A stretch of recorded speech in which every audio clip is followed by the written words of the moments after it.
નમસ્તે દોસ્તો, આજે આપણે ટોપિક ભણશું ચેપ્ટર 6 ની અંદર સ્વયંજનન, ડીએનએ સ્વયંજનન. અને ડીએનએ સ્વયંજનન એ ખૂબ જ મહત્વનો ટોપિક છે. ડીએનએ રેપ્લિકેશન પણ આપણે કહી શકીએ કે એક ડીએનએ અણુમાંથી નવા 2 ડીએનએના અણુનું નિર્માણ, જેને સ્વયંજનન કહેવામાં આવે છે. તો આ ડીએનએ સ્વયંજનનની પ્રક્રિયાને આપણે વિગતવાર જોઈએ તો ડીએનએની બેવડી કુંતલમય રચનાની રજૂઆત સાથે જ વોટસન અને ક્રિકે, જો આ વોટસન અને ક્રિક તત્કાલ ડીએનએના સ્વયંજનનની યોજના રજૂ કરી. એટલે બેવડી કુંતલમય રચના ધરાવે છે આવું ડીએનએનું જ્યારે મોડલ આપ્યું વોટસન અને ક્રિકે, તેના પછી તરત જ બહુ ઓછા સમયની અંદર ડીએનએ સ્વયંજનનની રજૂઆત અથવા તો યોજના રજૂ કરી.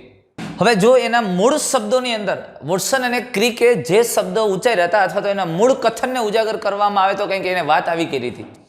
એટલે એ ખૂબ જ ઉતાવળા હતા. એની જો એની ભાવના શું હતી, એને ડીએનએનું બેવડી કુંતલમય રચના ધરાવે છે એવું મોડેલ રજૂ કર્યું ત્રિપરિમાણીય, અને ત્યાર પછી એટલા બધા ઉત્સુક હતા કે એ સ્વયંજનન કેવી રીતે પામે, એટલે કે આનુવંશિક દ્રવ્ય તરીકે વર્તે છે અને એનું દ્વિગુણન કેવી રીતે થાય એ સમજાવવા માટે એ ખૂબ જ ઉત્સુક હતા. અને એણે એવું કીધું કે જ્યારે ડીએનએની અંદર આ 2 શૃંખલાઓ એકબીજા સાથે પૂરક નાઇટ્રોજન બેઝથી જોડાયેલી છે, એટલે કે એને વિશિષ્ટ જોડની જાણકારી મળી, એટલે એ જાણકારી પછી આનુવંશિક દ્રવ્યના નવા સ્વરૂપના નિર્માણની પ્રક્રિયાઓ વિશે તત્કાલ સુજાવ કરવાથી બચી શકાતું નથી. એટલે વોટસન અને ક્રિકનું કહેવાનું એવું હતું કે ભાઈ આ ડીએનએની બેવડી કુંતલમય રચનામાં વિશિષ્ટ જોડની જાણકારી પછી આનુવંશિક દ્રવ્યના નવા સ્વરૂપનું નિર્માણ કેવી રીતે થાય છે એની પ્રક્રિયા વિશે તત્કાલ સુજાવ કરવાથી બચી શકાતો નથી, ઝડપથી કહેવાનું મન થાય છે. એ એમના શબ્દો હતા 1953ની અંદર વોટસન અને ક્રિકના. અને આ યોજનાઓ ઉપરથી સ્પષ્ટ થાય છે. એણે કીધું કે બંને શૃંખલા અલગ પડી અને તે ટેમ્પલેટ સ્વરૂપે વર્તે છે, નવા ડીએનએના અણુનું નિર્માણ કરે છે. એટલે કે આ ડીએનએની જે શૃંખલા છે, આ ડીએનએની જે શૃંખલા છે એ શૃંખલા આમ છૂટી પડે છે, આમ છૂટી પડે છે. અને માનો કે અહીંયા આ નાઇટ્રોજન બેઝ ગોઠવાયેલ છે, અહીંયા એ હોય તો અહીંયા ટી હોય, અહીંયા જી હોય તો અહીંયા સી હોય, અહીંયા સી હોય તો અહીંયા જી હોય, અહીંયા ટી હોય તો અહીંયા એ હોય, અહીંયા ટી તો અહીંયા એ, આવી શૃંખલા. તો હવે આવી રીતે આ ડીએનએની 2 શૃંખલાઓ છૂટી પડે, આ 2 શૃંખલા ટેમ્પલેટ તરીકે વર્તે. ટેમ્પલેટ એટલે પ્રતિકૃતિ શૃંખલા, એટલે કે બીબા સ્વરૂપે. જો આપણે કોઈ મૂર્તિ બનાવી, દાખલા તરીકે કૃષ્ણ ભગવાનની મૂર્તિ બનાવી છે, તો એને એનું બીબું હોય, એની અંદર માનો કે ચાંદીની મૂર્તિ બનાવી, તો ચાંદીને ઓગાળીને એ બીબામાં ઢાળવામાં આવે અને પછી એ ઘન સ્વરૂપે જામી જાય, એટલે એ મૂર્તિ એકદમ રેડી થઈ જાય. તો એવી રીતે અહીંયા બીબા સ્વરૂપે વર્તે છે, એટલે કે અહીંયા જે નાઇટ્રોજન બેઝ છે એને પૂરક ન્યુક્લિયોટાઇડ સામે નવી શૃંખલામાં ગોઠવાય અને નવી પૂરક શૃંખલાનું નિર્માણ થાય. એટલે તમે સમજી લો, અહીંયા નવી બનતી શૃંખલા આ રીતે સર્જાશે. જો અહીંયા એડેનિન છે તો હવે એને પૂરક ન્યુક્લિયોટાઇડ અહીંયા ઉમેરાય, અહીંયા થાઇમિન આવે. ગ્વાનિન છે તો અહીંયા સાઇટોસિન આવે, સાઇટોસિન છે તો અહીંયા ગ્વાનિન આવે, થાઇમિન છે તો એડેનિન આવે, થાઇમિન છે તો એડેનિન આવે, એડેનિન છે તો થાઇમિન આવે. એવી જ આ પૂરક શૃંખલાના ન્યુક્લિયોટાઇડને પૂરક અહીંયા થાઇમિન છે તો એડેનિન, સાઇટોસિન છે તો ગ્વાનિન, ગ્વાનિન છે તો સાઇટોસિન, એડેનિન છે તો થાઇમિન, એડેનિન છે તો થાઇમિન, થાઇમિન છે તો એડેનિન. અને આવા ન્યુક્લિયોટાઇડ એકબીજા સાથે આમ ઉમેરાઈને બીજી શૃંખલા બને છે. લ્યો આ આવી આ 2 પોલીન્યુક્લિયોટાઇડ શૃંખલા, એક ડીએનએના અણુમાંથી 2 ડીએનએના અણુ સર્જાઈ જાય. પણ એટલે કે કહેવાનો મતલબ એ હતો કે ડીએનએની જે બેવડી શૃંખલા છે, આ બેવડી શૃંખલા જે હતી, બંને શૃંખલાઓ છૂટી પડી, અલગ થાય અને દરેક શૃંખલા, દરેક જૂની શૃંખલા છે એ ટેમ્પલેટ તરીકે વર્તે છે. ટેમ્પલેટ એટલે કે પ્રતિકૃતિ તરીકે વર્તે અને એના ન્યુક્લિયોટાઇડ છે એને પૂરક નવી શૃંખલાનું નિર્માણ થાય. એક જ સરખા 2 ડીએનએના અણુ, જો અહીંયા એટી એટી, ટીએ ટીએ, ટીએ ટીએ છે, સીજી સીજી, જીસી જીસી અને એટી એટી, એક જ સરખા ડીએનએના 2 અણુ. તો આનુવંશિકતાના ગુણધર્મમાં અગત્યનું હતું કે જે દ્વિકૃતિ પામવાની ક્ષમતા, આ ક્ષમતા છે.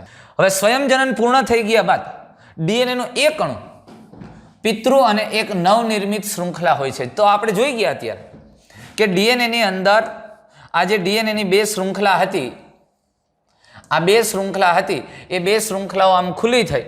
હવે તમે સમજો, આ શૃંખલા છે આમ ખુલ્લી થઈ અને આ ભાગ છે એ આ બાજુ આમ ખુલ્લો થયો અને એમાં જે નવી શૃંખલા બની એ નવી આમ બનતી ગઈ. અરે એકમાંથી 2 અણુ થયા, પણ દરેક અણુની અંદર એકમાંથી 2 અણુ થાય છે તો પ્રત્યેક અણુની અંદર એક પિતૃ શૃંખલા, એક જૂની શૃંખલા હતી અને એક નવનિર્મિત શૃંખલા, એટલે એક નવી શૃંખલા. જો બ્લુ કલર છે એ જૂની છે, રેડ છે એ નવી શૃંખલા છે.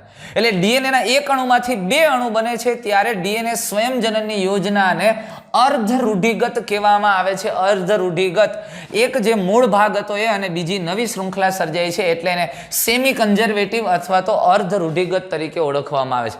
અહીંયા ડીએનએના 2 અણુ સર્જાણા, એમાં એક અણુ છે એની અંદર શૃંખલા મૂળ હતી તે શૃંખલા રહે છે 2 અણુમાં, અને બીજી શૃંખલા જે સર્જાઈ છે બીજી શૃંખલા નવી સર્જાઈ છે, અને એટલે એક જૂની શૃંખલા ને એક નવી, અને એટલે આ પ્રકારની યોજનાને અર્ધ રૂઢિગત તરીકે અથવા તો સેમી કન્ઝર્વેટિવ કહેવામાં આવે છે. જો હું 2-4 વખત એકની એક વાત કરું છું તમને ક્લિયરલી મગજમાં બેસી જાય એટલા માટેની વાત છે. અને જો આપણી ટેક્સ્ટબુકની આકૃતિ છે એમાં પણ આ જ રજૂઆત કરી છે, એટલે એને સેમી કન્ઝર્વેટિવ અથવા તો અર્ધ રૂઢિગત કહેવામાં આવે છે. ત્યાર પછી આપણે આનું પ્રાયોગિક પ્રમાણ જોઈએ. હા, હવે એ સાબિત થઈ ચૂક્યું છે કે ડીએનએ અર્ધ રૂઢિગત રીતે સ્વયંજનન પામે છે. અર્ધ રૂઢિગત રીતે સ્વયંજનન પામે છે, આ નિશ્ચિત થઈ ગયું. અને તેના વિશે સૌ પ્રથમ જાણકારી ઈશ્વરેશિયા કોલાયમાંથી પ્રયોગો કર્યા અને એમાંથી પ્રાપ્ત થઈ અને આગળ જતા ઉચ્ચ કક્ષાના સજીવો જેમ કે વનસ્પતિ અને પ્રાણીઓના કોષોમાં પણ આવી જ રીતે સ્વયંજનન થાય છે તેવો ખ્યાલ આવી ગયો. અને આ કામ સૌ પ્રથમ કોણે કર્યું તો કે જો મેથ્યુ મેસલસન અને ફ્રેન્કલિન સ્ટાલ. આ મેથ્યુ મેસલસન અને ફ્રેન્કલિન સ્ટાલે 1958માં પ્રયોગો કેટલાક કર્યા અને ઈશ્વરેશિયા કોલાય ઉપર પ્રયોગ કરીને સાબિત કર્યું કે ડીએનએના સ્વયંજનન દરમિયાન અર્ધ રૂઢિગત એટલે કે સેમી કન્ઝર્વેટિવ રીતે થાય છે, એટલે કે એક શૃંખલા જૂની અને એક નવી હોય. અને એને કેવી રીતે સાબિત કર્યું?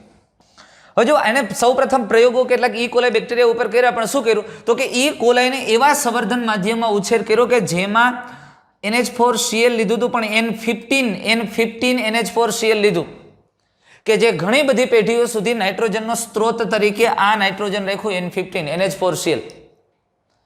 એટલે કે તમે સમજી લો ઈ કોલાય બેક્ટેરિયા છે એની એક પેઢીમાંથી બીજી પેઢી થાય, 2 એટલે એમાંથી એકમાંથી 2 બેક્ટેરિયા થાય. આમ તો 19 મિનિટમાં એનું વિભાજન થઈને એકમાંથી 2 થાય, 2 માંથી 4 થાય. પણ આ બેક્ટેરિયાની સંખ્યા જ્યારે ઈ કોલાયની વધે છે ત્યારે આમાં રહેલું જે જનીન દ્રવ્ય છે એ જનીન દ્રવ્ય ડબલ થશે ને, છે એના કરતાં બેવડું થશે. હવે ડીએનએ બેવડાય છે એટલે એને નવા ન્યુક્લિયોટાઇડની જરૂર પડે. તો એ ન્યુક્લિયોટાઇડ છે એ N15 યુક્ત હતા. નાઇટ્રોજન છે એ સામાન્ય રીતે 14 હોય તો એનું સમસ્થાનિક લીધું N15, પણ આ N15 છે એટલે આ સામાન્ય નાઇટ્રોજન કરતાં ભારે હોય એટલે આવું ભારે નાઇટ્રોજન લીધું. આ સમસ્થાનિક રેડિયો એક્ટિવ નથી, આ મગજમાં રહીએ. ટૂંકમાં આ N15 એ રેડિયો એક્ટિવ સમસ્થાનિક નથી એટલે એ સામાન્ય નાઇટ્રોજન કરતાં ભારે છે. આવા સમસ્થાનિકો પસંદ કર્યા એટલે આવો સ્ત્રોત પૂરો પાડ્યો. આ સ્ત્રોત પૂરો પાડવાથી બેક્ટેરિયા જેમ જેમ ઈ સ્ત્રોતની અંદર બેક્ટેરિયા વધે છે એટલે એમાં જેટલી જગ્યાએ નવું જે કંઈ નાઇટ્રોજનયુક્ત સંયોજનોની આવશ્યકતા હશે ત્યાં કયા પ્રકારનું નાઇટ્રોજન હશે એ સંયોજનમાં N15 હશે. તો ડીએનએના બંધારણમાં જ નાઇટ્રોજનની જરૂર પડે દરેક ન્યુક્લિયોટાઇડમાં, એ તો તમને ખબર છે, બહુ સારી રીતે તમે ભણી ગયા છો.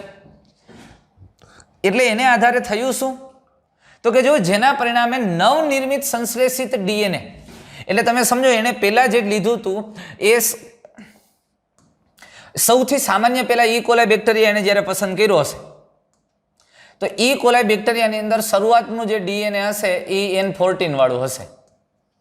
પછી આ બેક્ટેરિયા છે ઈ કોલાય બેક્ટેરિયાને એને શેમાં ઉછેર્યા તો કે N15 યુક્ત માધ્યમમાં, આવા માધ્યમની અંદર ઈ કોલાય બેક્ટેરિયાને ઉછેર્યા. હા, શરૂઆતમાં એ બેક્ટેરિયા જ્યારે વૃદ્ધિ પામશે એ પહેલાંનું ડીએનએ આવું હતું, પણ પછી હવે એમાં વૃદ્ધિ થઈને એકમાંથી 2 બેક્ટેરિયા બનશે તો એની અંદર જે ડીએનએ છે નવા ડીએનએ બનશે એની એક શૃંખલા છે એ મૂળ પિતૃ જેવી હશે ને બીજી તો આમ એટલે બીજી ડીએનએ શૃંખલા બનશે એમાં નાઇટ્રોજન તો આ ગયું હશે.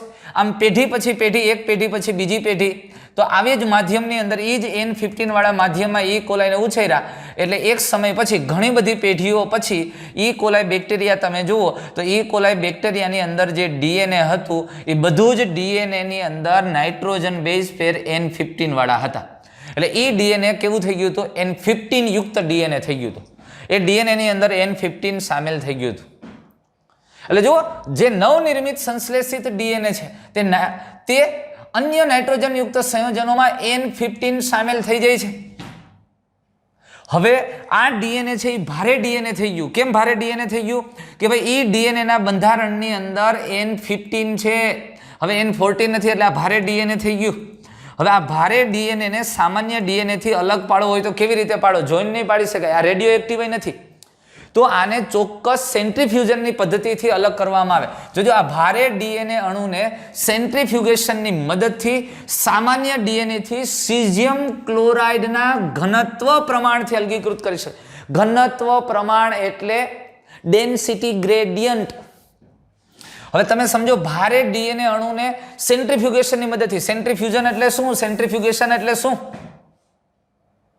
અને એને સામાન્ય ડીએનએથી સીઝિયમ ક્લોરાઇડના દ્રાવણમાં ડેન્સિટી ગ્રેડિયન્ટ શબ્દ, ઇંગ્લિશ શબ્દ વધારે તમને અનુકૂળ રહેશે, એનાથી અલગીકૃત કરી શકાય. કેવી રીતે? જો સેન્ટ્રીફ્યુગેશનને પહેલા સમજીએ.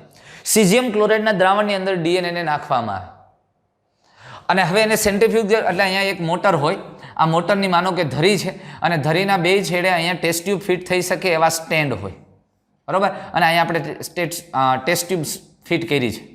હવે તમે સમજો, હવે જો આની અંદર સીઝિયમ ક્લોરાઇડનું દ્રાવણ તમે લીધું છે, આ સીઝિયમ ક્લોરાઇડનું દ્રાવણ છે, આ સીઝિયમ ક્લોરાઇડનું દ્રાવણ છે. સીઝિયમ ક્લોરાઇડના દ્રાવણમાં એક બાજુ ડીએનએ છે એ N15 યુક્ત ડીએનએ આપણે નાખીએ છીએ અને બીજી બાજુ માનો કે આપણે N14 યુક્ત ડીએનએ અહીંયા ભરીએ છીએ. હવે અહીંયા N15 યુક્ત ડીએનએ છે એ આમાં તમે નાખી દીધું છે અને અહીંયા તમે જે ડીએનએ નાખ્યું છે એ N14 યુક્ત ડીએનએ છે. હવે તમે એને સેન્ટ્રીફ્યુઝ કરો છો એટલે આને આ ફરે. સેન્ટ્રીફ્યુગેશનની અંદર સામાન્ય રીતે માનો કે આરપીએમ હોય અલગ અલગ, તો આપણે એમ કહીએ કે આ 50,000 આરપીએમ છે, આમાં 50,000 આરપીએમથી ફરે છે એટલે રોટેશન પર મિનિટ, એક મિનિટમાં 50,000 આટા ફર્યા. હવે તમે સમજો આમ ઝડપથી સ્પીડથી ફરે છે, એટલે આ તો અલ્ટ્રા સેન્ટ્રીફ્યુગેશન આમાં તો કરવામાં આવે, એનાથી ખૂબ ઝડપથી ફરતું હોય અને ખૂબ ઝડપથી આમ ફરે છે. એટલે તમે સમજો આની અંદર જે ઘટકો છે, તમે જે ડીએનએ કે દ્રવ્ય લીધું છે આ સીઝિયમ ક્લોરાઇડના દ્રાવણની અંદર, આ ઘટક ડીએનએ છે એના ઉપર ફોર્સ લાગે. ક્યુ બળ લાગે? તો એ તમને ખબર હોય, બળ ક્યુ લાગે? કેન્દ્ર ત્યાગી બળ લાગે. કેન્દ્ર ત્યાગી બળ લાગે એટલે અહીંયા જે કણ છે એના ઉપર દબાણ લાગશે, ફોર્સ લાગશે. કઈ બાજુ? કેન્દ્રથી વિરુદ્ધ, એટલે આમ, એટલે ટેસ્ટ ટ્યુબના તળિયા તરફ લાગે. જે કણ, જે ઘટક એની ઘનતા વધુ છે, એટલે કે જેનું દળ વધુ હશે એની ઘનતા વધારે હોય. સમજાય વસ્તુ?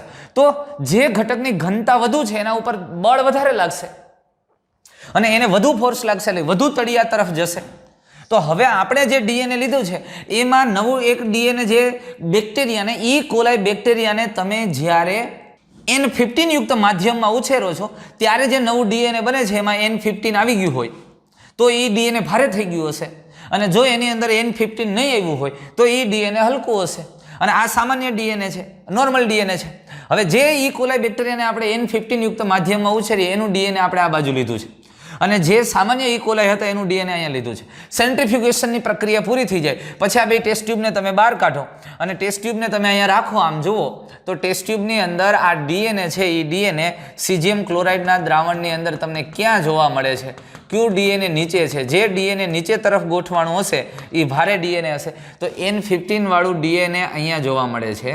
અને જ્યારે સામાન્ય ડીએનએ એટલે કે જે આપણે જેને નોર્મલ અથવા તો હલકું ડીએનએ કહીએ છીએ અહીંયા જોવા મળે છે. આના ઉપરથી સ્પષ્ટ થઈ ગયું કે આ ડીએનએ ભારે ડીએનએ છે, એમાં N15 યુક્ત નાઇટ્રોજન આવી ગયા છે. સમજ્યા તમે? પહેલા પ્રયોગમાં મેસલસન અને સ્ટાલે શું કર્યું? ઈ કોલાઈ બેક્ટેરિયાને N15 યુક્ત NH4Cl વાળા માધ્યમની અંદર ઉછેર્યા. એટલે એ બેક્ટેરિયા પેઢી દર પેઢી એની વૃદ્ધિ કરે છે ત્યારે એ બેક્ટેરિયાને જે નાઇટ્રોજન સ્ત્રોત મળતો હતો એ N15 યુક્ત હતો અને એના પરિણામે નવું જે સંશ્લેષિત ડીએનએ હતું એ સંશ્લેષિત ડીએનએમાં N15 દાખલ થઈ ગયું. હવે આ ભારે ડીએનએને સામાન્ય ડીએનએથી અલગ કરવા માટેની પદ્ધતિ શું હતી? તો કે સીઝિયમ ક્લોરાઇડની અંદર ઘનતા પ્રમાણથી એટલે કે ડેન્સિટી ગ્રેડિયન્ટની મદદથી સેન્ટ્રીફ્યુગેશન દ્વારા અલગીકૃત કરી શકાય છે. અને અહીંયા એનાથી જ અલગીકૃત કરવું પડે, સીધું એને દ્રશ્યમાન નથી થઈ શકતું કારણ કે N15 રેડિયો એક્ટિવ સમસ્થાનિક નથી અને એટલે N14 માંથી ફક્ત ઘનત્વના પ્રમાણને આધારે, એની ડેન્સિટીને આધારે જ એને અલગ કરી શકે. અલગ કર્યું તો આપણને જોવા મળ્યું કે નવા જે ઈ કોલાઈ બેક્ટેરિયાની અંદર ડીએનએ હતું એ ડીએનએ સામાન્ય ડીએનએ કરતાં ભારે હતું, એટલે કે હવે એ ડીએનએ N15 યુક્ત છે. આટલી ખબર પડી ગઈ આપણને પહેલા પ્રયોગમાં, આટલી વસ્તુ ધ્યાન આવ્યું. એટલે જો આ ડીએનએ છે એ અહીંયા નીચે જોવા મળ્યું. હવે પછી શું કર્યું? તો તેના પછી કોષોને હવે જોજો, હવે ઈ કોલાઈ બેક્ટેરિયાને એવા સંવર્ધન માધ્યમની અંદર ઉછેર્યા, એવા સંવર્ધન માધ્યમમાં એને સ્થાનાંતરિત કર્યા કે જેમાં સામાન્ય NH4Cl હતું. હવે વાતને સમજો, અત્યાર સુધી આપણે પહેલો પ્રયોગ એટલે કે પહેલી વસ્તુ કરી એની અંદર બધું ડીએનએ આ બ્લુ છે ને એ બ્લુ N15 છે એવું તમે મગજમાં રાખજો.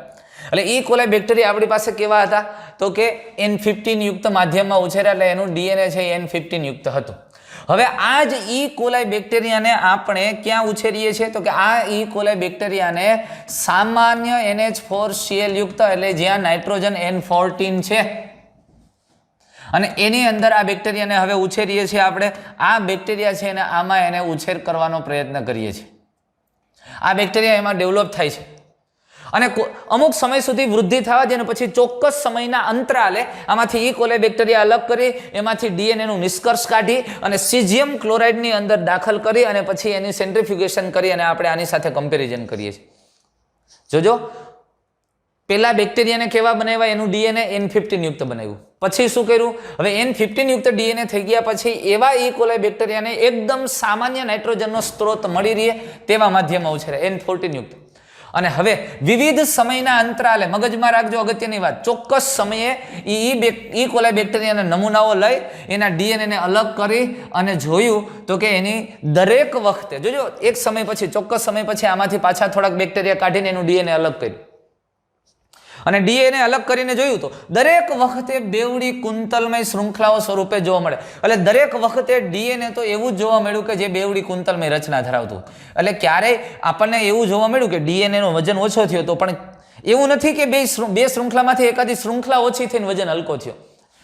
દરેક વખતે ડીએનએની અંદર બેવડી કુંતલમય રચના જતી અને બે શૃંખલા જતી. એટલે એક બાબત અહીંથી સ્પષ્ટ થઈ જાય કે ચોક્કસ સમયે ઈ કોલાઈ બેક્ટેરિયાને આપણે બહાર કાઢ્યા એટલે કે એમાં વૃદ્ધિ થતી હોય. એટલે આપણને ઘણી વખત માનો કે એવું થાય કે ભાઈ વૃદ્ધિ થતી હોય ને ક્યારેક ડીએનએ હજી બીજી શૃંખલા ન બની હોય, પણ એવું ક્યારેય જોવા જ નથી મળ્યું. ચોક્કસ અલગ અલગ સમયના અંતરાલે આમાંથી બેક્ટેરિયાને બહાર કાઢી એનું ડીએનએ અલગ કરી અને જોવામાં આવે તો દરેક વખતે ડીએનએ તો બેવડી કુંતલમય રચના જ ધરાવતું હતું.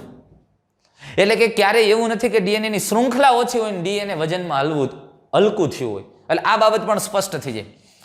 તો બીજો બાબતમાં એણે પ્રયોગ એવો કર્યો કે ડીએનએના ઘનત્વના માપન માટે વિવિધ નમૂનાને સ્વતંત્ર રૂપે સીઝિયમ ક્લોરાઇડની સાંદ્રતા પર અલગ કરવામાં આવ્યો. જેટલી વખત ડીએનએના નમૂનાને અલગ કર્યા ત્યારે દર વખતે એને સ્વતંત્ર રીતે સીઝિયમ ક્લોરાઇડના દ્રાવણમાં નાખી અને સેન્ટ્રીફ્યુગેશન કર્યું. તમે જોજો હવે. અને કેન્દ્ર ત્યાગી બળની આપણને વાત કરી છે. શું તમે કેન્દ્ર ત્યાગી બળ વિશે જણાવી શકો છો અને વિચારી શકો છો કે શા માટે અણુ કે વધુ દૃશ્યમાન ઘનતા ધરાવતો હોય તે ઝડપથી અવસાદન પામે? વાત કરી ગયા. ભાઈ કેન્દ્ર ત્યાગી બળ વિશેની આપણે વાત કરી ગયા છીએ. હમણાં જ કીધું આખી સેન્ટ્રીફ્યુગેશન પદ્ધતિ. તમે કહો સર ઓકે બધી ખબર છે, હોય જ ને, હમણાં જ કીધું. અને ઝડપથી અવસાદન પામે છે એટલે નીચે બેસે છે. પણ અત્યારે એક બાબત અહીંયા સ્પષ્ટ થઈ. બીજા સ્ટેપની અંદર આપણે એવું કર્યું કે N15 યુક્ત ડીએનએ ધરાવતા ઈ કોલાઈ બેક્ટેરિયાને NH4Cl જે સામાન્ય નોર્મલ નાઇટ્રોજન ધરાવતા NH4Cl વાળા માધ્યમમાં ઉછેરવામાં આવે. કોષ વિભાજનના જુદા જુદા સમયે અલગ અલગ અંતરાલે નમૂનાઓ લઈ એમાંથી ડીએનએ અલગ કરવામાં આવે તો હંમેશા આપણને તો એવું જ જોવા મળ્યું કે ગમે ત્યારે સમય, માનો કે 20 મિનિટ પછી, 40 મિનિટ પછી, 80 મિનિટ પછી, 100 મિનિટ પછી બેક્ટેરિયાને અલગ કરીને એનું ડીએનએ આપણે જુદું કર્યું તો એ ડીએનએમાં દરેક વખતે બેવડી કુંતલમય રચના જોવા મળી. ત્યાર પછી જેમ જેમ આ ઈ કોલાઈ બેક્ટેરિયાને આપણે N15 માંથી બહાર કાઢીને N14 વાળા સંવર્ધન માધ્યમમાં એક પછી એક પેઢીમાં સ્થાનાંતરિત કરતા ગયા અને ઉછેરતા ગયા તો એના પછી આપણને ડીએનએને ઉછેરતા ગયા અને ધીમે ધીમે એમાંથી બેક્ટેરિયાને એક પછી એક પેઢી અલગ કરતા જાય તો આપણને કાંઈક ડીએનએને નિષ્કર્ષિત કરવાથી એવો પણ ખ્યાલ આવ્યો કે ડીએનએ છે એ સાવ હલકું નહીં અને ખૂબ જ ભારે નહીં એવું કંઈક મળ્યું. તો ઈ કોલાઈ બેક્ટેરિયાની સંખ્યા વધવાની. એક ડીએનએનો અણુ હતો એમાંથી ડીએનએના 2 અણુ હવે થવાના છે. આ ઈ કોલાઈ બેક્ટેરિયાની સંખ્યા વધતી ગઈ. આ 20 મિનિટ પછીની વાત કરીએ આપણે તો 20 મિનિટની અંદર ઈ કોલાઈ બેક્ટેરિયા એક વખત સંભાજન પામે છે એટલે એકમાંથી 2 થઈ ગયા. વળી પાછું તમે સમજો કે આ બેક્ટેરિયા છે એ આગળ જશે અને આગળ જઈને વૃદ્ધિ પામશે એટલે એના પછીની તમે એટલે કે કુલ સમયની 40 મિનિટ પછી જુઓ તો આ બેક્ટેરિયા છે એનાથીની ડબલ થઈ ગયા હોય. માનો કે અહીંયા 1000 હતા તો અહીંયા 2000 થઈ ગયા, 2000 હશે તો અહીંયા 4000 બેક્ટેરિયા થઈ ગયા છે. એટલે ઈ કોલાઈ બેક્ટેરિયા છે, ઈ કોલાઈ બેક્ટેરિયાની સંખ્યા અહીંયા એના કરતાં ડબલ હશે. અને હજુ એના પછી તમે આગલી પેઢીમાં તમે જાઓ એટલે એની સંખ્યા હજી છે એનાથી હજી ડબલ થઈ જશે. પણ અત્યારે આપણે ઉછેરીએ છીએ એ બધા બેક્ટેરિયાને સામાન્ય NH4Cl યુક્ત માધ્યમની અંદર જ ઉછેરીએ છીએ અને બેક્ટેરિયાની સંખ્યા વધતી જાય દર 20 મિનિટે એટલે કે ડબલ થાય. બેક્ટેરિયા ડબલ થાય તો એમાં રહેલું એનું જનીન દ્રવ્ય પણ ડબલ થાય. હવે વાત સમજો, હવે એ જનીન દ્રવ્ય ડબલ થાય ત્યારે એને નાઇટ્રોજન સોર્સની જરૂર પડે, તો એ આપણે સામાન્ય નાઇટ્રોજન લીધું છે. સામાન્ય એટલે કેવું નાઇટ્રોજન લીધું છે ભાઈ? તો કે N14 લીધું છે. હવે અગત્યની વાત છે, આ બેક્ટેરિયાની અંદર જે ડીએનએ હતું એ ડીએનએ મૂળ ઈ કોલાઈ બેક્ટેરિયા આપણે અહીંયા પહેલી પેઢીમાં લઈએ છીએ તેની અંદર N15 યુક્ત આપણે લીધા હતા, N15. હવે ઈ કોલાઈનું જ્યારે દ્વિગુણન થાય એટલે કે ડબલ થાય છે, આપણે આ પ્રયોગ કરીને 20 મિનિટ પછી ઈ કોલાઈ બેક્ટેરિયાને તમે બહાર કાઢો અને 20 મિનિટ પછી ઈ કોલાઈ બેક્ટેરિયાને જુદા કરીએ, એમાંથી ડીએનએને નિષ્કર્ષિત કરીએ, બહાર કાઢીએ અને પછી એને સીઝિયમ ક્લોરાઇડના દ્રાવણમાં સેન્ટ્રીફ્યુઝ કરીએ તો આપણને શું જોવા મળે? તો જોજો 20 મિનિટ પછી, આ 20 મિનિટ પછીના બેક્ટેરિયાને તમે સેપરેટ કર્યા, આને તમે જુદા કર્યા અને પછી એને સીઝિયમ ક્લોરાઇડના દ્રાવણમાં તમે લઈ અને સેન્ટ્રીફ્યુગેશન કર્યું, તો સેન્ટ્રીફ્યુગેશન કરતાં તમને કંઈક આવી સ્થિતિ જોવા મળી. સેન્ટ્રીફ્યુગેશન કરતાં આપણને ટેસ્ટ ટ્યુબની અંદર આ સીઝિયમ ક્લોરાઇડના દ્રાવણમાં ડીએનએ છે, એ ડીએનએ ક્યાં આવ્યું જોવા? અહીંયા આવ્યું.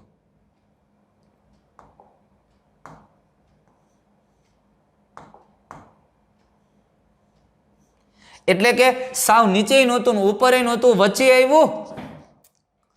નીચે નથી ને ઉપર નથી ને વચ્ચે આવ્યું, એનો મતલબ શું થયો? કે આ ડીએનએ છે એ ડીએનએ ની અંદર કંઈક એવી રચના થઈ છે કે બેનું મિક્સ સ્વરૂપ આવ્યું. અહીંયા આ ભાગ એવો છે કે જેની અંદર આ જો એકદમ ભારે ડીએનએ હતું તો તળી આવ્યું, આ સામાન્ય ડીએનએ હતું તો ઉપર આવ્યું. અને જ્યારે 20 મિનિટ પછીની પદ્ધતિ, 20 મિનિટ પછીના ઈ કોલાઈ બેક્ટેરિયામાંથી ડીએનએ અલગ કરીને જોયું તો એ મધ્યમ કદમાં આવ્યું. એટલે કે અહીંયા સંકર ડીએનએ જોવા મળે છે, મિશ્રિત ડીએનએ હોવું જોઈએ જેથી કરીને એકદમ ભારે નથી ને સાવ હલકું નથી અને મધ્યસ્થ અવસ્થા જોવા મળે છે. એટલે આપણને એવું થાય કે અહીંયા ભાઈ આમાંથી આ એક ડીએનએના અણુમાંથી જ્યારે બીજો ડીએનએનો અણુ બન્યો હોય ત્યારે સ્થિતિ કંઈક આવી થઈ હોય. આ શૃંખલામાંથી બે શૃંખલામાંથી એક આમ અને એક આમ, અને જ્યારે નવી શૃંખલા બને છે એ સામાન્ય નાઇટ્રોજન યુક્ત હોય એટલે આ આવ્યું. અને 40 મિનિટ પછી જોયું, જોજો હવે આ 20 મિનિટ બીજી અહીંયા આવી ગઈ, આ બીજી 20 મિનિટ થઈ ગઈ, એટલે કુલ 40 મિનિટ પછી એના ઈ કોલાઈ બેક્ટેરિયાને લીધા અને 40 મિનિટ પછી ઈ કોલાઈ બેક્ટેરિયા લઈને એને એનું ડીએનએ નિષ્કર્ષિત કરીને અલગ કર્યું અને પછી એને ફરી સીઝિયમ ક્લોરાઇડના દ્રાવણમાં સેન્ટ્રીફ્યુગેશન કર્યું અને પછી આપણે જોયું તો પછીની ટેસ્ટ ટ્યુબની અંદર આ 40 મિનિટ પછી, જો આ 20 મિનિટ પછી છે અને 40 મિનિટ પછીની ટેસ્ટ ટ્યુબની અંદર આપણે જોયું તો આવી કંઈક બાબત જોવા મળી. જોજો બહુ અગત્યની વસ્તુ છે. આમાં આપણને બે પ્રકારે સ્થિતિ જોવા મળી. થોડુંક આવું સંકર ડીએનએ જોવા મળ્યું એટલે કે એકદમ વચ્ચે જોવા મળ્યું આવું, અને બાકીનું ડીએનએ છે એ હલકું એટલે આમ બે પટ્ટા જોવા મળ્યા. સાવ નીચેનું તો સાવ ભારે ડીએનએ તો હતું જ નહીં, થોડું મધ્યમ અને થોડું હલકું જોવા મળ્યું, એટલે આવા બે પટ્ટા જોવા મળ્યા 40 મિનિટ પછી. કેમ ભાઈ? એ થઈ શકે. તમે અહીંયા જો આપણે વિચારીએ એટલે લગભગ આપણને ખ્યાલ આવી જાય કે હા એ થાય. કેમ? આમાંથી આ બે ડીએનએ તો એમાંથી 4 ડીએનએના અણુ બન્યા હશે 40 મિનિટ પછી. આમાં પેલું વિભાજન એટલે એકમાંથી બે બન્યા, નવું બનતી શૃંખલા N14 વાળી આવી, જૂની N15 વાળી હતી. આમાંથી પાછા બે બનશે એટલે આવું થશે. એટલે અહીંયા એક આ છૂટી પડે એટલે આ એક શૃંખલા હશે, આમાં એક આ શૃંખલા હશે છૂટી પડે એટલે આની છૂટી પડે એટલે આ એક શૃંખલા હશે, આમાં છૂટી પડે એટલે આ એક શૃંખલા. પણ નવું જે ડીએનએ ઉમેરાશે, નવું જે ન્યુક્લિયોટાઇડ ઉમેરાશે એ તો બધા N14 વાળા જ હશે, એટલે આમ થાય.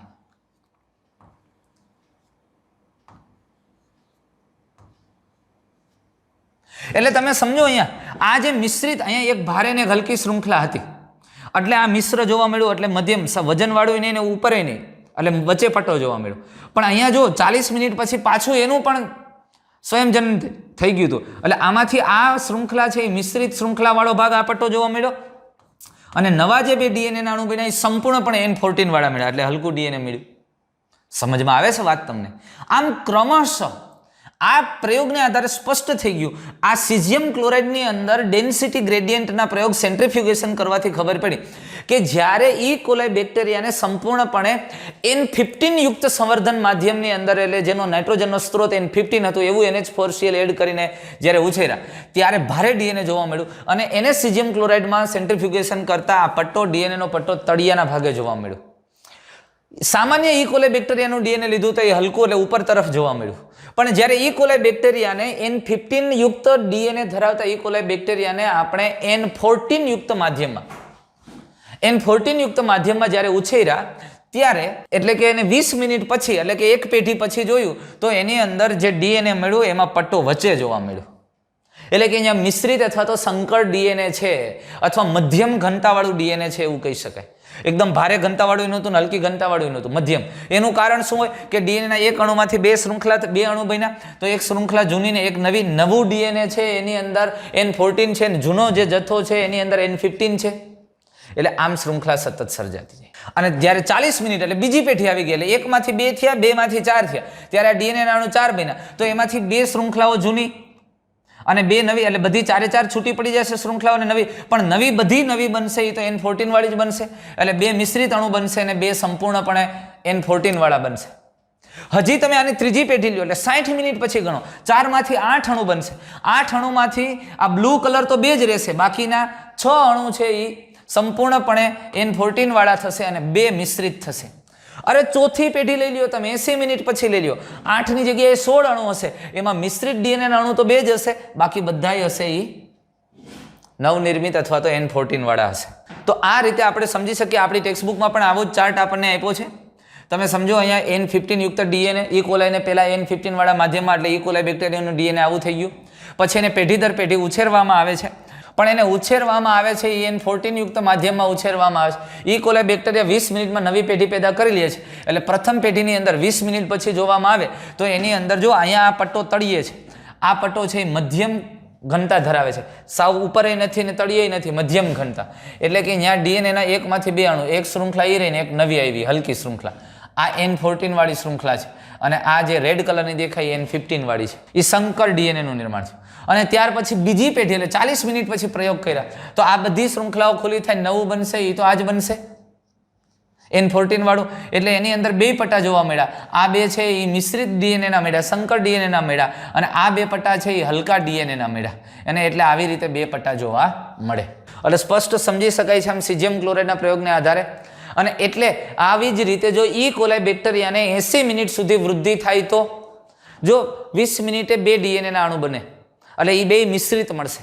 જો પહેલા આપણે N15 લીધું હતું એટલે 20 મિનિટ પછી પ્રથમ પેઢી પૂરી થઈ એટલે બે મિશ્રિત મળશે, 40 મિનિટ પછી બેમાંથી 4 બનશે.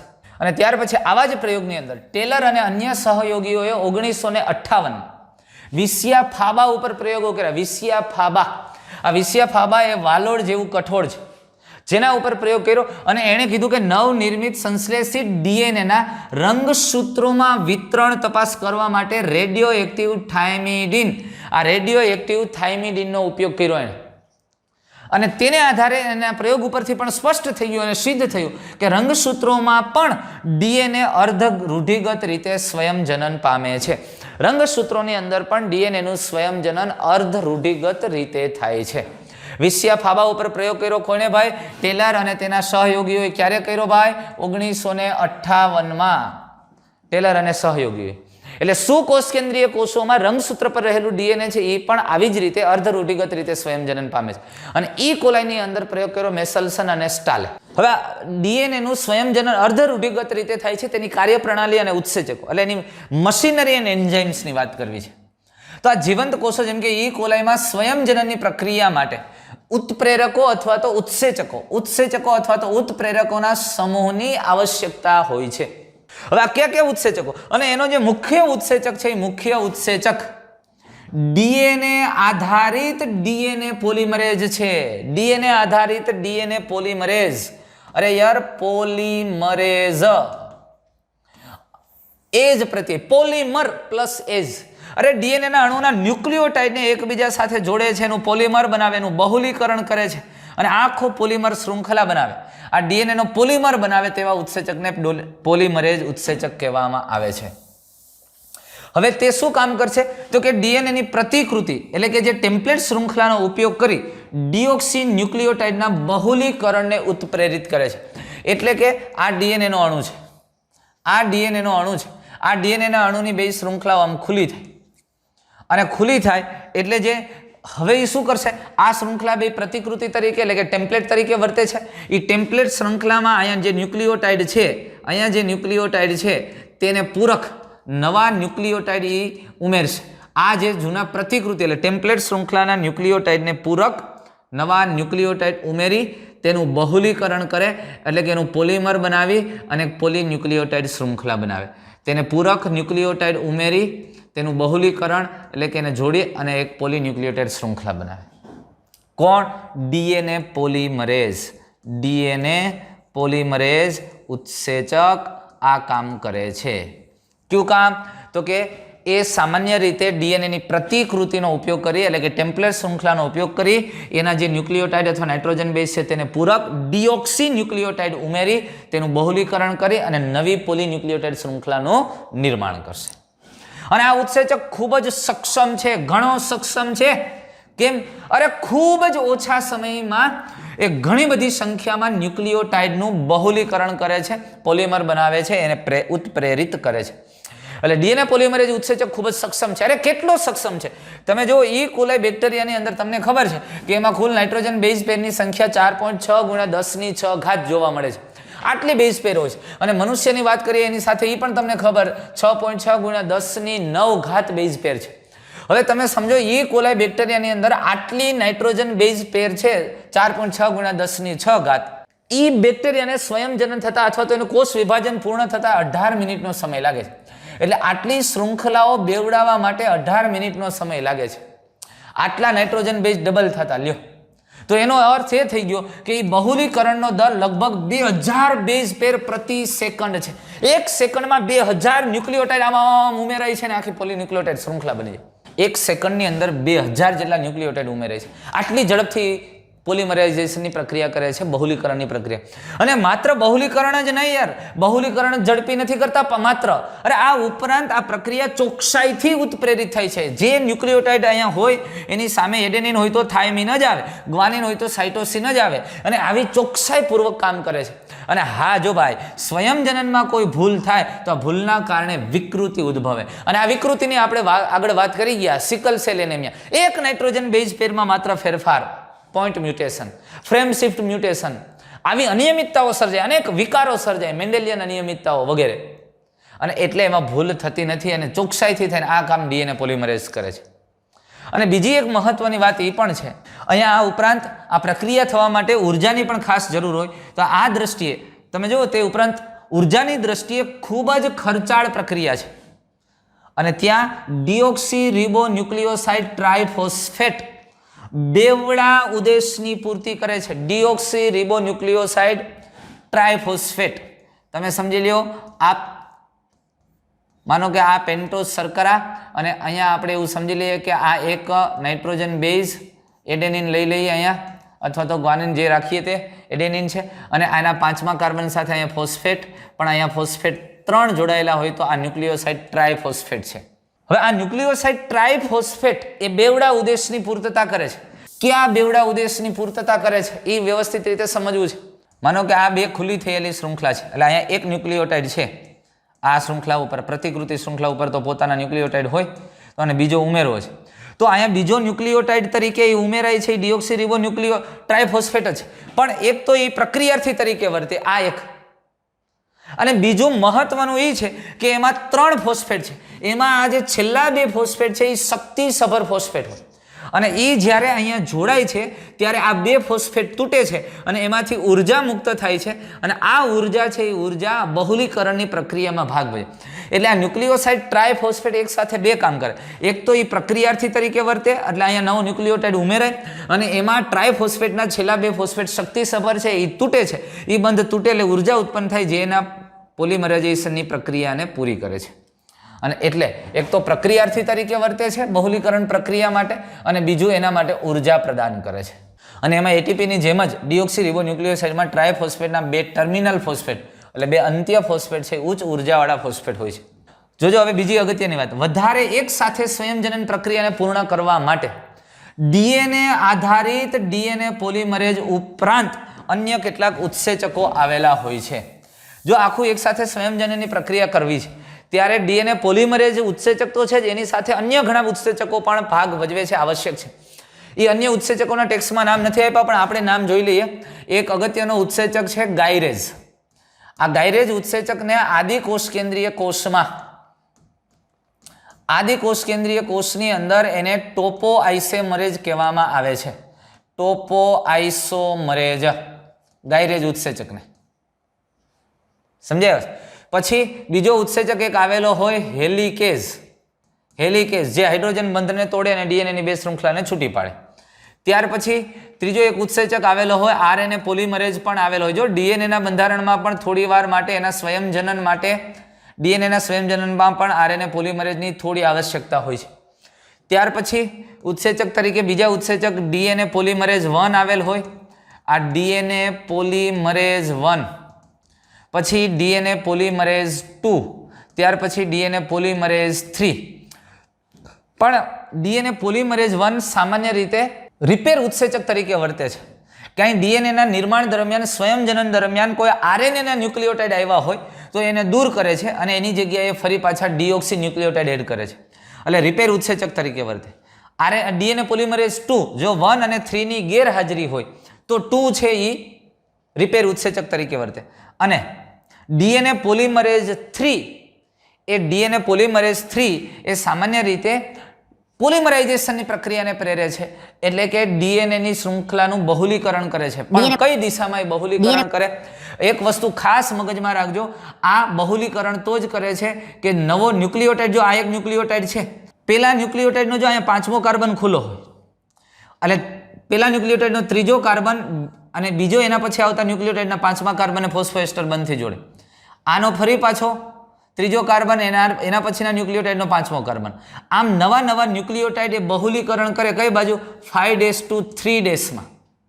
પણ જો આ ડીએનએ પોલિમરેઝ 3' to 5' માં જાય તો એ એક્ઝો ન્યુક્લિયસ જોડવાને બદલે આ ન્યુક્લિયોટાઇડને તોડે છે અને 5' to 3' ની દિશામાં જ્યારે પ્રક્રિયા કરે છે ત્યારે પોલિમરેઝ તરીકે વર્તે છે. આ ન્યુક્લિયોટાઇડને જોડે છે અને લાંબી શૃંખલા બનાવે છે. એટલે અહીંયા 3 ડીએનએ પોલિમરેઝ 3 પ્રકારના ઉત્સેચક ડીએનએ પોલિમરેઝ 1, 2 અને 3. આ ઉપરાંત બીજા 2 ઘટકો આવેલા હોય. એક છે સિંગલ સ્ટ્રેન્ડેડ બાઇન્ડિંગ પ્રોટીન, અને બીજું એક ઘટક આવેલું હોય છે આરએનએ પ્રાઇમર. આરએનએ પ્રાઇમર એ ન્યુક્લિયોટાઇડનું બનેલા નાનું પોલિમર છે, નાનું પોલિમર હોય છે જે આરએનએ યુક્ત ન્યુક્લિયોટાઇડનું બનેલો હોય છે, જે પણ ડીએનએ સ્વયંજનનમાં અગત્યનો ભાગ ભજવે છે. એટલે ડીએનએ સ્વયંજનનની પ્રક્રિયાની અંદર આપણે વાત કરીએ તો ડીએનએ પોલિમરેઝ ઉત્સેચક ઉપરાંત કેટલાક મહત્વના ઉત્સેચક, જેમાં ગાયરેઝ, હેલિકેઝ, આરએનએ પોલિમરેઝ, ડીએનએ પોલિમરેઝ 1, 2, 3 અને આ ઉપરાંત single strand binding protein, RNA primer વગેરે જેવા ઘટકો. અને આ ગાયરેઝ ઉત્સેચક એને આપણે ઈ કોલાઈ બેક્ટેરિયામાં કયા નામથી ઓળખીએ છીએ? ટોપોઆઇસોમરેઝ. હવે વાત એક બહુ મહત્વની અહીંયા લઈ લીધી છે. લાંબા ડીએનએ અણુની બંને શૃંખલાઓ, લાંબો ડીએનએનો અણુ હોય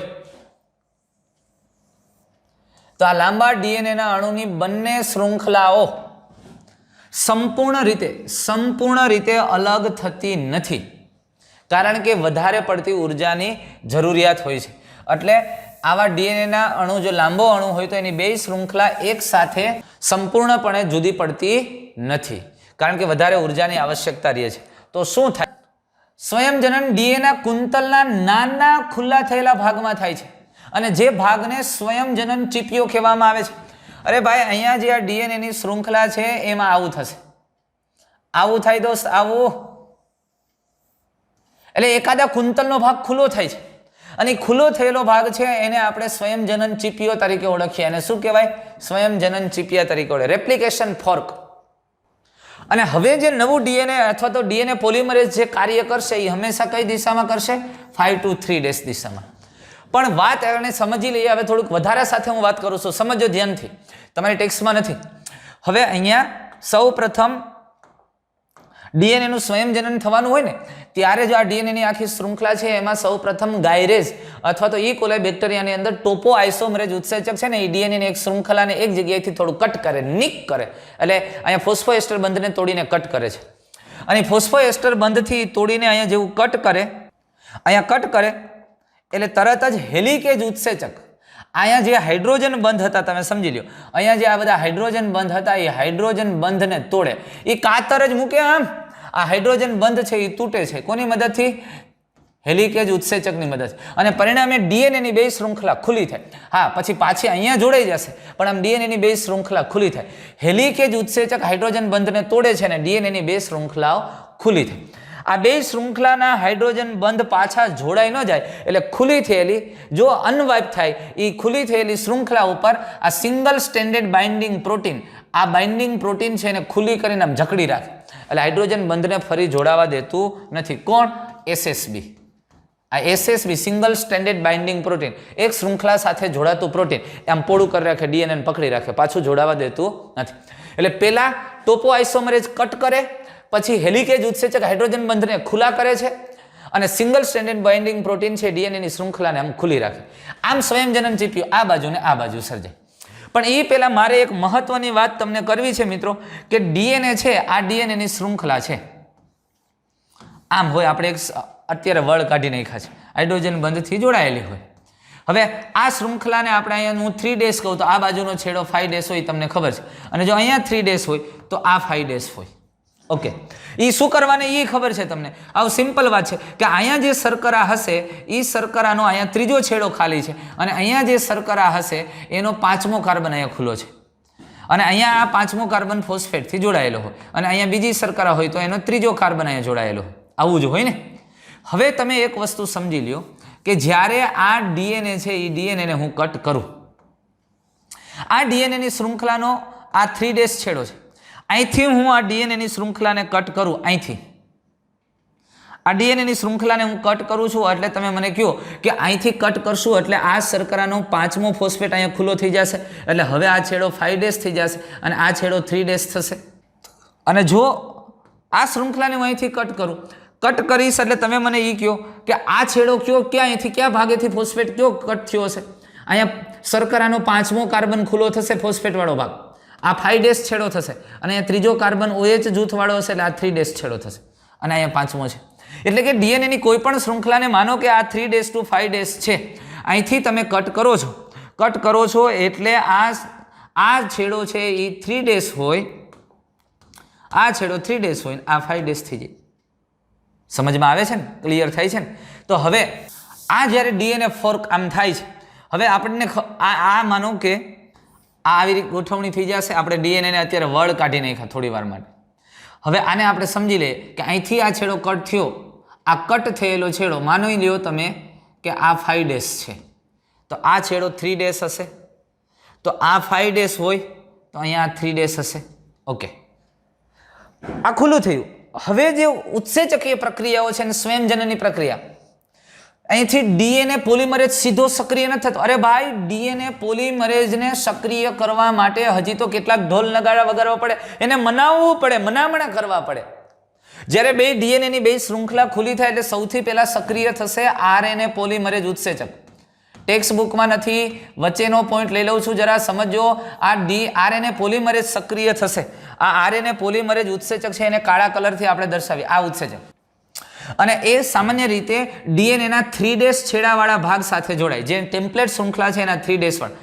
એટલે અહીંયાથી હવે આરએનએ પોલિમરેજ ઉત્સેચક સક્રિય થાય અને સૌ પ્રથમ આરએનએના ન્યુક્લિયોટાઇડ, જો અહીંયા તમે સમજી લ્યો કે અહીંયા ડીએનએની અંદર એડેનિન છે, અહીંયા થાઇમિન છે, અહીંયા ગ્વાનિન છે, અહીંયા સાઇટોસિન છે.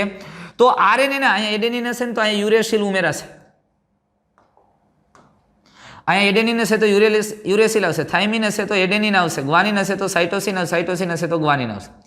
આવા નાઇટ્રોજન બેઝ ઉમેરાશે એટલે કે આરએનએના ન્યુક્લિયોટાઇડ ઉમેરાય. આવા થોડા સમય માટે, થોડી વાર માટે આરએનએના જે ન્યુક્લિયોટાઇડ ઉમેરાય એને કહેવાય આરએનએ પ્રાઇમર.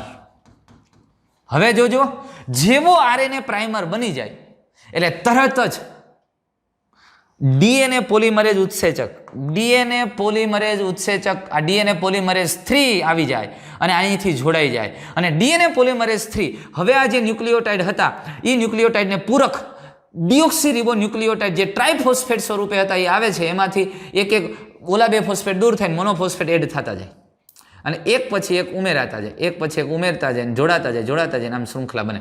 પણ આ છેડો કયો હોય? 5'. આ 5' ના ભાગે એટલે નવી શૃંખલા બને છે એ 5' to 3' તરફ બને. ડીએનએ પોલિમરેજ ઉત્સેચકની સૌથી અગત્યની અને મહત્વની બાબત એ છે કે એ 5' to 3' તરફ જ ઉત્પ્રેરિત થાય છે. અને એટલે આપણને કીધું છે કે આમ ડીએનએ પોલિમરેજ જો આ 5' છેડેથી જ આગળ વધે છે. નવું ડીએનએનું શરૂઆત ક્યાંથી થઈ? 5' છેડાથી 3' છેડા તરફ. 5' છેડાથી 3' છેડા તરફ જ નવું ડીએનએ નિર્માણ પામે છે.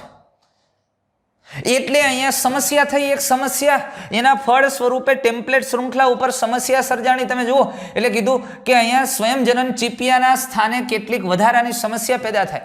કઈ સમસ્યા? અરે શૃંખલા પર સ્વયંજનન થાય છે એ સતત કઈ બાજુ થાય છે? તો કે 3' થી 5' છેડાવાળી ટેમ્પલેટ, આ 3' to 5' છેડાવાળી ટેમ્પલેટ શૃંખલા પર સતત સ્વયંજનન થાય છે. જ્યારે 5' to 3' છેડાવાળી ટેમ્પલેટ શૃંખલા પર અઘરું થાય. શું કરવાને કે આરએનએ પોલિમરેઝ અથવા તો ડીએનએ પોલિમરેઝ ઉત્સેચક છે, એ ડીએનએ પોલિમરેઝ ઉત્સેચક જોડાય છે કઈ ભાગે ભાઈ? તો કે ડીએનએ શૃંખલા જે ટેમ્પલેટ શૃંખલાના છે ને 3' છેડે. હવે અહીંયા ખુલ્લો થયેલો છેડો કયો છે? 5'. તો અહીંયા ખુલ્લો, અહીંયાથી આ છેડો કયો થાય? અહીંયા હું માનું કે થોડી વાર માટે સમજી લ્યો તો આ છેડો કયો થાય? 3'. આરએનએ પોલિમરેઝ અહીંયા જોડાય અને અહીંથી આરએનએના ન્યુક્લિયોટાઇડ જોડીને આરએનએ પ્રાઇમર બનાવે. અહીંયા જેવું આરએનએ પ્રાઇમર બની જાય એટલે આ ડીએનએ પોલિમરેઝ હવે અહીંયા જોડાઈ જાય ડીએનએના 3' છેડા, અને પછી ડીએનએના ડિઓક્સી રિબોન્યુક્લિયોટાઇડ પોલિમર બનાવે એટલે કે અહીંયા ડીએનએ બને. હા, તો અહીંયા પણ શૃંખલા તો આમ જ થઈને આ નવું બનતું ડીએનએ 5 to 3' બન્યું. એક વખત વાંધો નથી દોસ્ત. હવે જેમ જેમ અહીંયા હેલિકેજ ઉત્સેચક આગળ હેલું જાય એમાં ચીપીઓ વધુ ને વધુ ખુલતો જાય. એટલે આના પછીની સ્થિતિ કેવી હોય? તો એ આવી હોય.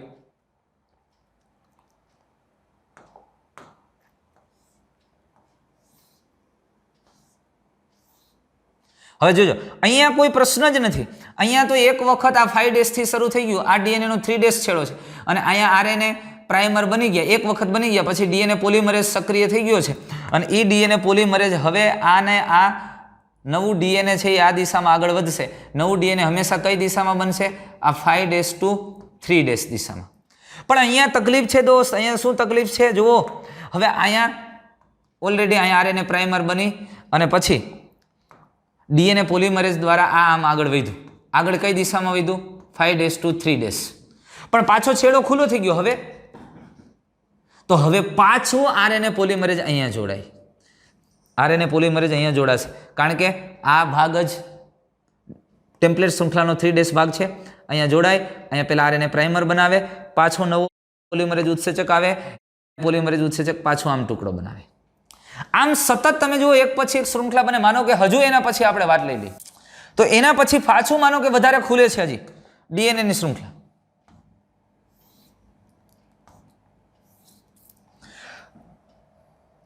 તો આમાં તો કોઈ પ્રશ્ન જ નથી. અહીંયા 3' છે ને અહીંયા 5' છે, બરોબર? અહીંયા 3' ને અહીંયા 5' છે. એટલે હવે પરિસ્થિતિ શું થઈ? અહીંયા તો આ કન્ટિન્યુ છે. એક જ વખત આ બનેલું હતું આરએનએ પ્રાઇમર અને ડીએનએ પોલિમરેઝ ત્યાંથી આવી ગયો. પછી તો અહીંથી આ પોલિમર શૃંખલા સતત સર્જાય છે. કઈ દિશામાં? 5' to 3' શૃંખલા સતત સર્જાય છે.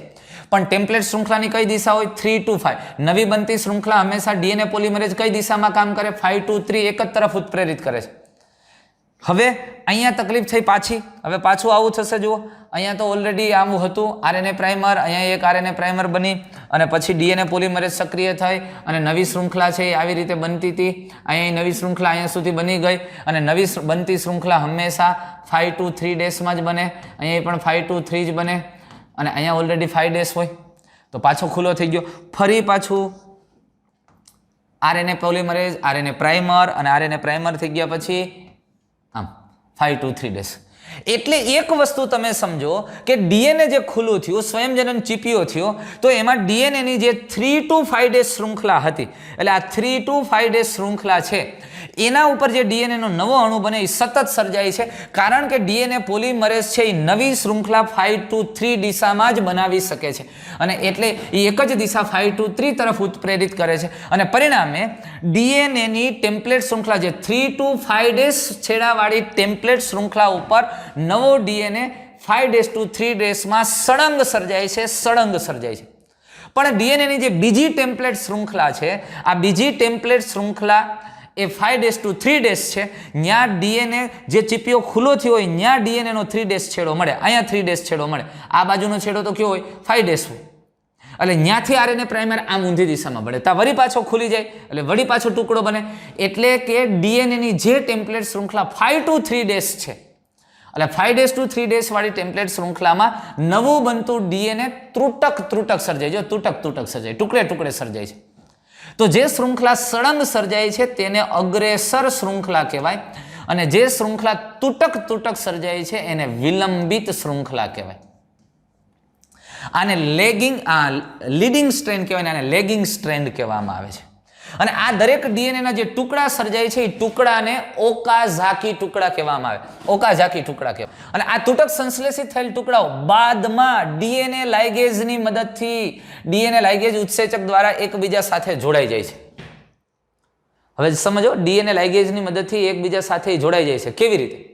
હવે વસ્તુ એવી થાય અહીંયા કે આ શૃંખલા પછી આખું ડીએનએ નું આવી રીતે એક શૃંખલા તૂટક સર્જાઈ ગઈ, જે લેગિંગ સ્ટ્રેન્ડ આપણે જેને કહીએ છીએ, એમ વિલંબિત શૃંખલા.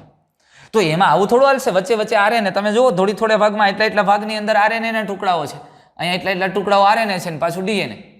તો એને રિપેર કરવામાં આવે. હવે વાત સમજો, અહીંયા ડીએનએ પોલિમરેઝ 1, આ ડીએનએ પોલિમરેઝ 1 છે એ રિપેર ઉત્સેચક કાર્ય કરે અને આ આરએનએ સંબંધિત ન્યુક્લિયોટાઇડ હતા એને એ રિમૂવ કરે, એને એ દૂર કરશે અને અહીંયા પાછું ડીએનએ પોલિમરેઝ છે એ સક્રિય થશે અને ડીએનએ પોલિમરેઝ સક્રિય થઈ અને જે જરૂરી ન્યુક્લિયોટાઇડ ડીઓક્સી રિબોન્યુક્લિયોટાઇડ છે એ ઉમેરે અને એને જોડશે ડીએનએ લાઇગેઝ. એટલે આ શૃંખલા આખી સળંગ થઈ જશે.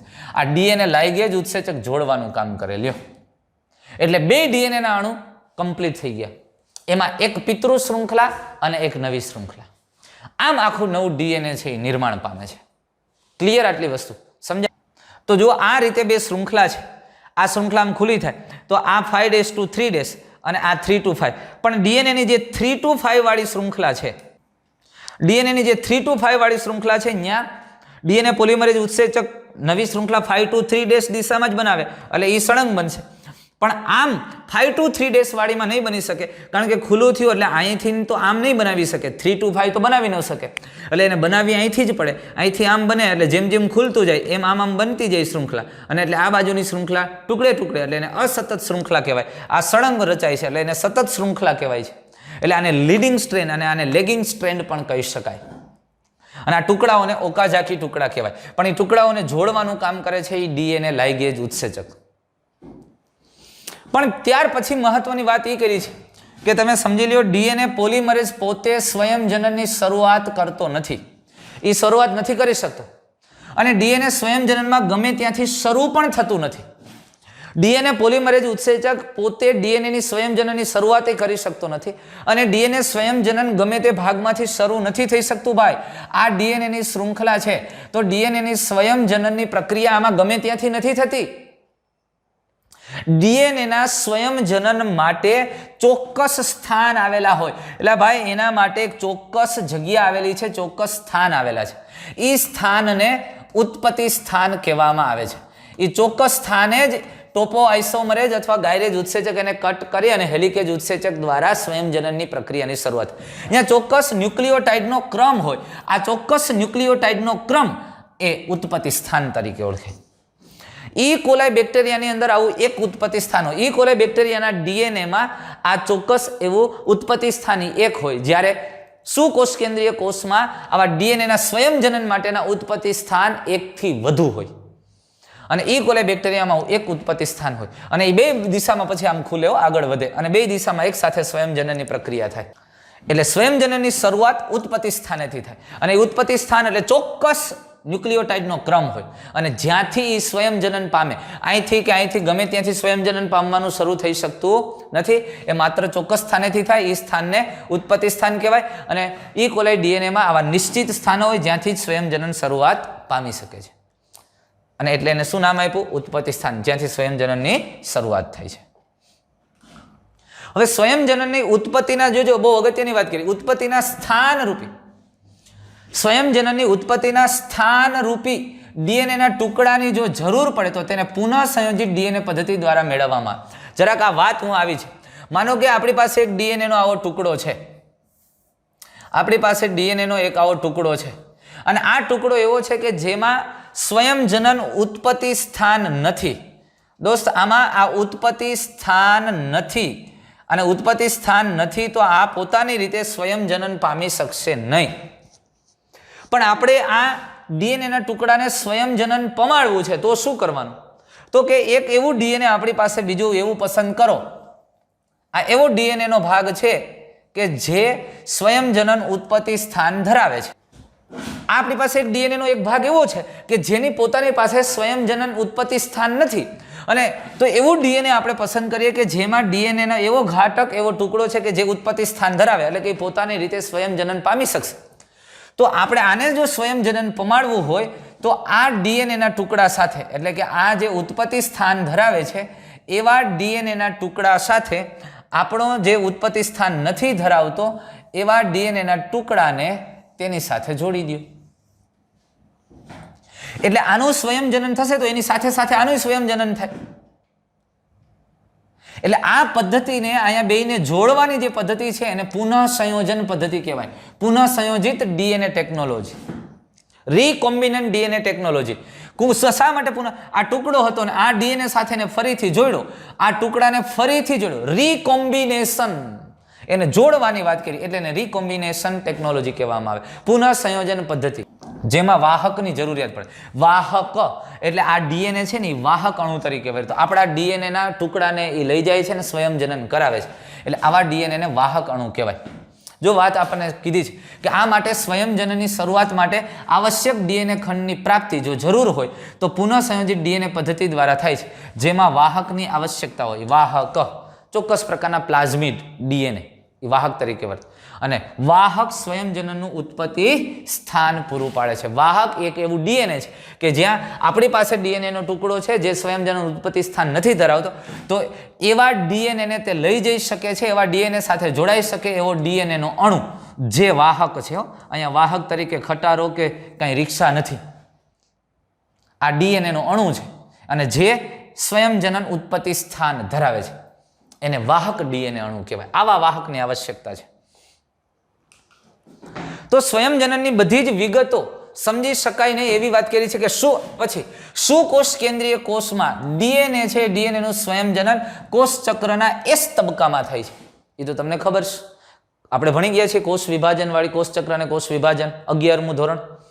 તો ડીએનએ નું સ્વયંજનન અને કોષ વિભાજન ચક્ર મોટા ભાગે અનુબદ્ધ હોય છે. અનુબદ્ધ એટલે કે ડીએનએ નું સ્વયંજનન થાય એના બાદ કોષ વિભાજન થાય, અને જો કોષ વિભાજન ન થાય તો તેને કારણે પોલીપ્લોઇડી થાય, એટલે રંગસૂત્રની સંખ્યા ડબલ થઈ જાય, પોલીપ્લોઇડી. અને એને કારણે રંગસૂત્રીય અનિયમિતતાઓ સર્જાય છે અને ઘણી બધી વિવિધ પ્રકારની અનિયમિતતાઓ સર્જાય જેના વિશે આપણને ખબર છે અને વધારે ડિટેલમાં તમે ઉચ્ચ અભ્યાસમાં ભણશો.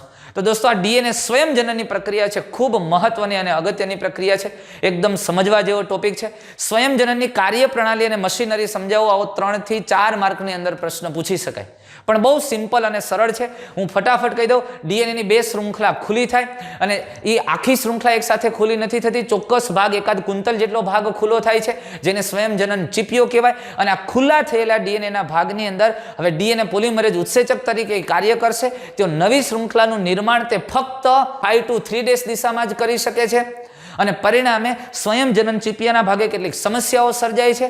એટલે કે જે ડીએનએની ખુલ્લી થયેલી શૃંખલાઓ છે એમાં ટેમ્પલેટ શૃંખલા, જે ટેમ્પલેટ શૃંખલા 3 to 5 છે ત્યાં નવી શૃંખલા 5 to 3 સળંગ સર્જાય છે, પણ જે ટેમ્પલેટ શૃંખલા 5 to 3 છે ત્યાં નવી સર્જાતી ડીએનએની શૃંખલા એ તૂટક સર્જાય છે.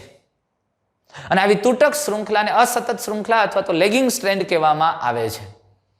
અને આવા ટુકડાને ઓકાઝાકી ટુકડાઓ કહેવામાં આવે છે. પણ સંપૂર્ણ ડીએનએ નું સ્વયંજનન થઈ ગયા પછી જે તૂટક શૃંખલા છે તેનું ડીએનએ રિપેર ઉત્સેચકની મદદથી, ડીએનએ પોલિમરેઝ 1 એટલે કે રિપેર ઉત્સેચકની મદદથી આરએનએ પ્રાઇમરના ટુકડાઓ દૂર થાય અને ત્યાં ફરીથી ડીઓક્સીરિબોન્યુક્લિયોટાઇડ ઉમેરાય અને ડીએનએ લાઇગેજ ઉત્સેચકની મદદથી એ સળંગ શૃંખલાનું નિર્માણ થાય છે. અને આમ એક ડીએનએમાંથી 2 ડીએનએના અણુ સર્જાય. હા, આપણને એ પણ કીધું કે સંપૂર્ણ સ્વયંજનન માટે અન્ય ઉત્સેચકોની જરૂર છે. એવા અન્ય ઉત્સેચકોમાં ડીએનએ પોલિમરેઝ ઉપરાંત આપણે જોઈ ગયા એ પ્રમાણે આરએનએ પોલિમરેઝની જરૂર પડે, ગાયરેજ ઉત્સેચકની જરૂર પડે અથવા તો ટોપો આઇસોમરેઝની જરૂર પડે, હેલિકેજની જરૂર પડે. આ ઉપરાંત સિંગલ સ્ટ્રેન્ડેડ બાઇન્ડિંગ પ્રોટીન અને આરએનએ પ્રાઇમર જેવા ઘટકો જે સ્વયંજનનની પ્રક્રિયાને કરાવે છે અથવા તો ડીએનએનું સ્વયંજનન કરાવે. ખૂબ અગત્યનો, એકદમ સમજવા જેવો ટોપિક છે અને મસ્ત ટોપિક છે દોસ્તો. આવા જ એક અગત્યના ટોપિક સાથે આપણે નેક્સ્ટ વિડીયોની અંદર મળશું દોસ્તો. ફરી પાછા મળીએ છીએ. Thank you.